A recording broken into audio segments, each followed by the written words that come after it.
हाँ तो आप सभी भाइयों बहनों को मैं दिल से सादर प्रणाम करता हूँ। दोस्तों इस वीडियो में हम सीखने वाले हैं कि एपी के एन पदों का योग कैसे ज्ञात करते हैं। अब यहाँ पे एन पदों का योग कहने का मेरा मतलब है कि आपको ऐसा ही एपी दे दिया जाएगा, एपी के 3-4 पद दे दिए जाएंगे और आपसे पूछा जाएगा कि आप 20 पदों का योग ज्ञात कीजिए, 40 पदों का योग ज्ञात कीजिए, 60 पदों का योग ज्ञात कीजिए, 10 पदों का योग ज्ञात कीजिए, 45 पदों का योग ज्ञात कीजिए। तो ये जो 20 पद, 40 पद, 45 पद, 60 पद है, इसी को एन पदों भी कहा जाता है। और इसी का हमको योग ज्ञात करना है। योग मतलब होता है जोड़ना। ठीक है, देखिए मेरा कहने का मतलब क्या, इस ऐसे प्रश्नों को आप कैसे समझिएगा, मैं आपको समझाता हूँ। देखिए एपी के जो आप 3 देख रहे हैं, 7 देख रहे हैं, 11 देख रहे हैं, इसको हम लोग पद कहते हैं और एपी का अर्थ होता है समांतर श्रेणी। ठीक है, तो देखिए यहाँ पे इस एपी में 3 पद दिया है, जैसे कि यहाँ पे 1 पद यहाँ पे दिया है, दूसरा हो गया, तीसरा हो गया। तो इस एपी में 3 पद दिया है और आपसे पूछा है कि इसी एपी के 20 पदों का योग ज्ञात कीजिए। तो देखिए अगर इस प्रश्न में ऐसे पूछा होता है कि इसी एपी के 3 पदों का योग ज्ञात कीजिए, तो क्या करते हैं कि इन तीनों पदों को जोड़ देते। देखिए ज्ञात मतलब होता है मालूम करना है, तो इन तीनों पदों को जोड़ देते, चूंकि योग का मतलब होता है जोड़ना, आसानी से निकल जाता। तो अगर 3 पदों का योग ज्ञात करने के लिए पूछा होता तो इसको जोड़ देते, 3 और 7 को जोड़िएगा तो 10 हो जाएगा, 10 में 11 का जोड़िएगा तो 21 हो जाएगा, उसका आंसर 21 आ जाता है। लेकिन इस प्रश्न में देखिए यहाँ पे 20 पदों का योग बोला है और यहाँ पर तो 20 पद तो दिया ही नहीं है। तो दोस्तों ऐसे प्रश्नों को बनाने के लिए, ठीक है, आपको फॉर्मूला की जरूरत पड़ता है। देखिए वह फॉर्मूला यह है, एस एन बराबर n/2, उसके बाद कोष्टक 2a + n-1 इंटू डी। ठीक है, देखिए इसको बाई भी कहा जाता है, बट्टा भी कहा जाता है, अपोन भी कहा जाता है इसको, और इसको कोष्टक कहा जाता है, इसको भी कोष्टक कहते हैं। यह बड़ा वाला कोष्टक है और ये छोटा वाला कोष्टक है। ठीक है, अब देखिए यहाँ पे आपको अंग्रेजी का कुछ अक्षर दिख रहा होगा, जैसे एन है, यहाँ पे ए है और यहाँ पे डी है और यहाँ पे एस है। तो इसका अर्थ आप लोग समझ लीजिए, तभी आप लोग इस फॉर्मूले का आप लोग अच्छे से यूज कर पाएंगे। देखिए एस का मतलब होता है जोड़, यानी कि एगो बोलिए फिर जोड़ बोलिए, बात एक ही है। ठीक है, और एन का मतलब होता है पद। ठीक है, जैसे कि इस प्रश्न में अगर 20 पद दिया है तो हमको एन का जगह पर 20 लिखना होगा। यानी कि कहने का मतलब एस एन का पूरा मतलब हुआ कि आप कितने पदों का योग निकाल रहे हैं। जैसे हम 20 पदों का योग निकालना है तो हम यहाँ पे एस का एस ज्यों का त्यों लिखेंगे। ठीक है, एस का मान नहीं निकलेगा, चूंकि एस का मतलब होता है जोड़ना, और एन जो है एन का जगह पर हमको 20 रखना होगा। अगर मान लीजिए किसी प्रश्न में पूछा होता है कि आप 3 पदों का योग ज्ञात कीजिए या फिर 60 पदों का योग ज्ञात कीजिए, तो आपको यहाँ पे एन का जगह 60 लिखना होता है, यहाँ पर भी एन का जगह 60 लिखना होता है। यानी कि इस फॉर्मूले में जहां जहां एन है उसके जगह आपको 60 लिखना होता है, यहाँ पर भी 60 लिखना होता है। तो समझ गए। देखिए उसके बाद यहाँ पे आप देख रहे हैं ए, तो ए क्या है भाई, तो देखिए एपी के प्रथम पद को हम ए कहते हैं। जैसे यह वाला यह एपी है, ठीक है, यानी कि समांतर श्रेणी है, और देखिए ये पहला पद है, दूसरा पद, तीसरा पद है, तो यह वाला जो है एपी का पहला पद है, इसी को हम ए कहेंगे। तो यानी कि ए के जगह पर हम 3 रख देंगे। और यहाँ पे आप देख रहे हैं डी, तो डी क्या है भाई, तो देखिए सार्वंतर को हम डी कहते हैं, डी से दर्शाते हैं। अब सार्वंतर क्या होता है, तो देखिए एपी के 2 पदों के बीच के अंतर को हम सार्वंतर कहते हैं। इसको निकालने का क्या तरीका है आगे हम इसी वीडियो में सीखेंगे। ठीक है दोस्तों, तो इसी फॉर्मूला से आपको निकालना होगा। और आप लोग इस फॉर्मूला में ध्यान से देखिए कि अगर आप लोग इन जो एन देख रहे हैं, ए देख रहे हैं, डी देख रहे हैं, ठीक है, तो अगर आप इसका मान निकालेंगे तभी ना इस फॉर्मूला पर रखेंगे तो प्रश्न बन पाएगा। अगर आप इसका मान नहीं निकाले, डायरेक्ट इस फॉर्मूला में चल जाएंगे, तो क्या इस एन के जगह, डी के जगह, ए के जगह क्या लिखेंगे, तो फिर तो प्रश्न बन ही नहीं पाएगा। तो सबसे पहले यानी कि हमको काम यह करना होगा कि इस एन का, ए का, ठीक है, और डी का मान मालूम करना होगा। तो चलिए मालूम करते हैं और समझते हैं कि यह क्या होता है। तो देखिए मैं आपसे पूछूंगा कि एन, यहाँ पे एन है, ए है, डी है, तो सबसे इसमें छोटा कौन है, तो कहेंगे कि सबसे छोटा ए है, उसके बाद दूसरा डी है, उसके बाद सबसे बड़ा जो है एन है। तो जो सबसे छोटा है पहले उसका मान निकालेंगे, उसके बाद डी का निकालेंगे, उसके बाद एन का निकालेंगे। अब ए का मान तो मैंने आपको समझा दिया कि ये क्या होता है। ठीक है, तो देखिए दोस्तों सबसे पहले आप जानते हैं कि मैथ के किसी भी प्रश्न को बनाने से पहले हमको यहाँ पे हल लिखना होता है। उत्तर मत लिख दीजिएगा, गलत हो जाएगा, क्योंकि उत्तर अंतिम में आता है। ठीक है, और देखिए एपी के जितने भी पद है उनको ए से दर्शाते हैं, यानी कि इसको भी ए से दर्शाएंगे, इसको भी ए से दर्शाएंगे, यानी कि ए से डी नोट करेंगे। और एपी के प्रथम पद को A1 से दर्शाते हैं, यानी कि इसको क्या लिखेंगे, A1, और एपी के दूसरे पद को A2 से दर्शाते हैं। ठीक है, इसको लिखेंगे A2।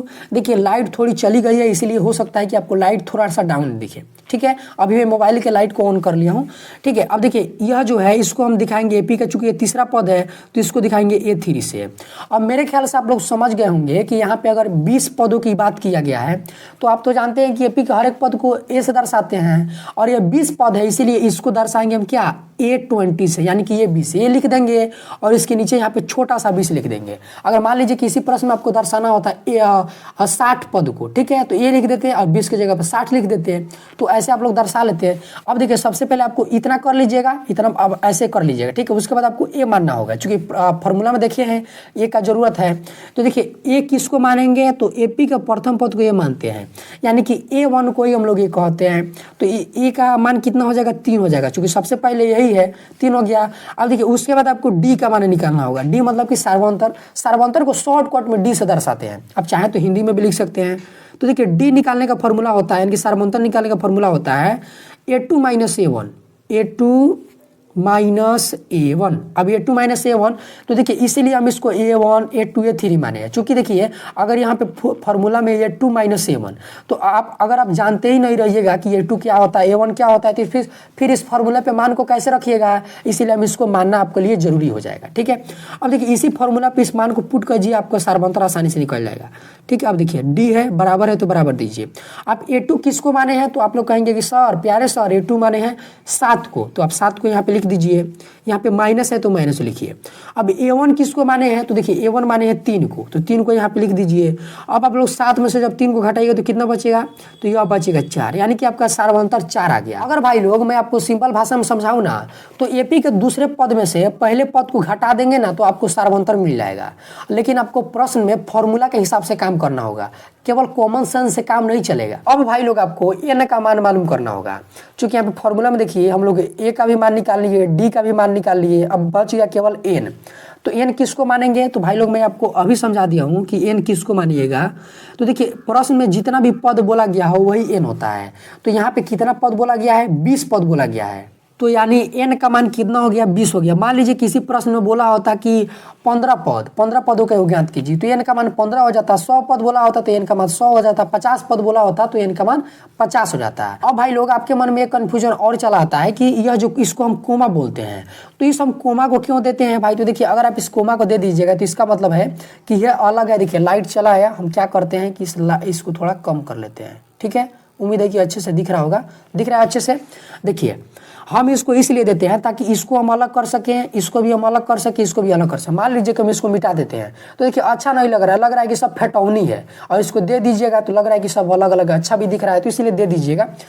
अब दोस्तों आपको फॉर्मूला का यूज करना होगा, उसी फॉर्मूले का। तो वो फॉर्मूला क्या था भाई, तो फॉर्मूला था SN बराबर N/2, यानी कि N/2, इसको बाई भी पढ़ते हैं बट्टा भी पढ़ेंगे अपोन भी कहते हैं, ठीक है। उसके बाद कोष्टक लगा के 2A प्लस फिर कोष्टक N-1 इंटू डी, ठीक है। इसी फॉर्मूले पे आपको इन सभी मानों को पुट करना है, आसानी से प्रश्न बन जाएगा।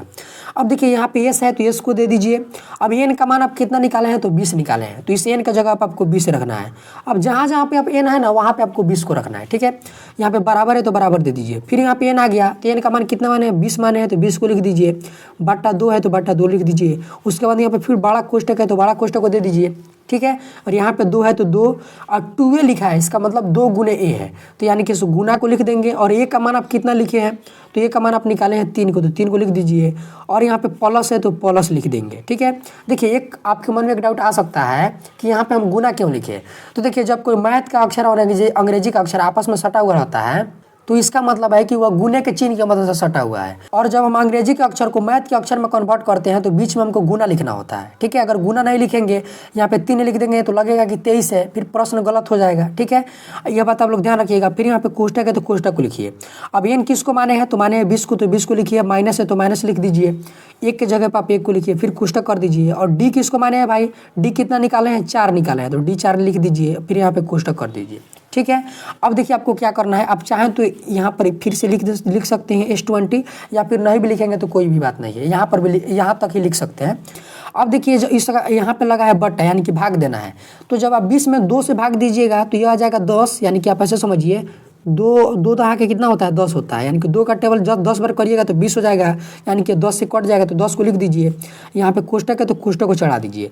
फिर जब 2 में 3 से गुना कीजिएगा तो यह हो जाएगा 6, और यहाँ पे प्लस है तो प्लस को लिखिए। फिर यहाँ पे कोष्टक है तो कोष्टक को लिखिए, और यहाँ पे माइनस यानी कि इसको घटाना है, तो 20 में से जब 1 को घटाएगा तो कितना बचेगा, तो यह बचेगा 19। फिर कोष्टक लगा दीजिए, और यहाँ पे 4 है तो 4। ठीक है। अब देखिए एक आपके मन में डाउट आ सकता है, बहुत सारे बच्चों को ऐसे प्रश्न समझ में नहीं आता है। जैसे यहाँ पे 20/2 लिखा था, तो जो बट्टा का नीचे है ना वह यहाँ पे ऐसे बनता है, जैसे 2 नीचे था तो इसको हम ऐसे लिखेंगे, 2 को बाहर कर देंगे और 20 को यहाँ पे अंदर कर देंगे, और जिस तरह भाग बनाते हैं उस तरह बना सकते हैं। तो बनाइए, तो 2 एकम 2, तो यह कट जाएगा, फिर यह 0 लग जाएगा, यानी कि यहाँ पर 10 आया कि नहीं, पूरी तरह कट गया। तो इसी 10 को आप चाहे तो ऐसे भी हल कर सकते हैं, या फिर आपका कॉमन सेंस थोड़ा मैथ मजबूत है तो डायरेक्ट आप ऐसे भी लिख सकते हैं। ठीक है, इसको समझते रहिएगा। अब देखिए फिर से आप इसको बराबर दे दीजिए। अब देखिए आपको क्या करना है कि यह जो आप कोष्टक देख रहा है, इस कोष्टक को हटाना है, इस कोष्टक को भी आपको हटाना होगा, और इस कोष्टक को भी आपको हटाना होगा, और इन कोष्टकों को हटाने के लिए आपको गुना का चिन्ह देना होगा। ठीक है, तो देखिए यहाँ पे 10 है तो 10 को लिखिए। अगर इस कोष्टक को हटाएंगे तो हमको एक गुना का चिन्ह देना होगा, तो यहाँ पे हम गुना का चिन्ह दे देंगे, और यहाँ पे 6 है तो 6, तो यानी कि यह जो है यह हट गया। ठीक है, और यहाँ पे प्लस है तो प्लस को दे दीजिए। अब देखिए यहाँ पर भी कोष्टक है तो इसको भी हटाएंगे, तो देखिए अभी हम गुना का चिन्ह यहाँ पर नहीं देंगे। क्यों नहीं देंगे, चूँकि देखिए कोष्टक के पहले यहाँ पे पहले से ही प्लस का चिन्ह है। ठीक है, जहाँ पे चिन्ह नहीं रहेगा वहाँ पे देंगे, तो यहाँ पे 19 है तो 19। देखिए यहाँ पे कोष्टक के पहले चिन्ह नहीं है, कोई मैथ का संख्या है, तो यहाँ पे हम गुना का चिन्ह दे देंगे, और यहाँ पे 4 है तो 4 को दे देंगे। अब आप लोग दोस्तों इसको सॉल्व कीजिए। देखिए इसमें आप देख रहे हैं कि गुना का भी चिन्ह है, प्लस का भी चिन्ह है, और फिर से गुना का चिन्ह है। तो पहले आप लोग किसको सॉल्व करिएगा, इसमें भी कन्फ्यूजन हो सकता है। तो देखिए जो चिन्ह बड़ा होता है पहले उसी का काम होता है। तो आप जानते हैं कि प्लस से बड़ा कौन होता है, गुना होता है, तो सबसे पहले आपको गुना करना होगा। तो देखिए 10 में जब 6 से गुना कीजिएगा तो हो जाएगा 60, और यहाँ पे प्लस है तो प्लस को दे दीजिए। 19 में जब 4 से गुना कीजिएगा तो हो जाएगा 76 यानी कि 76। अब यहाँ पे देखिए प्लस लग गया है, यानी कि आपको जोड़ना है तो इसको जोड़ लीजिए। तो 60 में जब आप 76 को जोड़िएगा तो जोड़ लीजिए, 6 में 0 जोड़िएगा तो 6 आ जाएगा, और 7 में 6 को जोड़िएगा तो यह 13 आ जाएगा, यानी कि 136 हो गया। और यही दोस्तों इस प्रश्न का आंसर हो जाएगा। अब देखिए इसका मतलब हुआ कि इस एपी के 20 पदों का वो कितना होगा, 136 होगा। तो उम्मीद है कि दोस्तों कि अगर आपके एग्जाम में ऐसे क्वेश्चन आते हैं तो आप लोग बहुत ही आसानी से इस तरीके से बना सकते हैं। तो दोस्तों फिर मिलते हैं अगले किसी खास वीडियो में, मस्त वीडियो में। तब तक के लिए जय हिंद, वंदे मातरम। हंसते रहिए भाई लोग, मुस्कुराते रहिए।